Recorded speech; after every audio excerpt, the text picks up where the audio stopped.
السلام علیکم بسما، دس از Rana Sajid 7 news channel Lahore سے ہوں. بیسٹ وشیز ہے سب سے پہلے تو پاکستان کرکٹ ٹیم کے لیے، ویمن کے لیے، آپ کے لیے بھی. اور خاص طور پہ ہم بات کرتے ہیں جس طرح ریسنٹلی ہم نے 2 سے 3 سیریز سے جو ہے وہ ہارے تھے.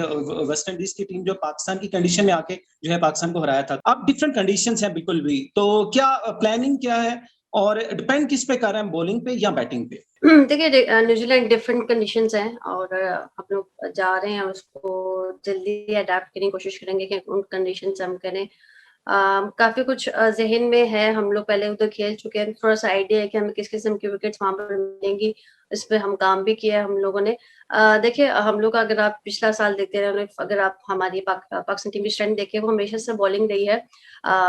لیکن اس کو کہتے ہوئے لیکن ہم جو بہت زیادہ ایمفسائز کر رہے ہیں بیٹنگ میں، جس کو سپورٹ کی ضرورت ہے. ڈیفینیٹلی ہم لوگ یہ دونوں ایریاز ہیں کہ ہم ایک دوسرے کو سپورٹ کریں گے. اینڈ فیلڈنگ ایک ایسا ایریا ہے جو کہ میچ چینج کر دیتا ہے. تو ہم یہ تینوں ڈپارٹمنٹ ہے، اس پہ ہم لوگ فارورڈ کر رہے ہیں کہ ہم لوگ ایک اچھا یونٹ جو ہے وہ پرفارم کریں.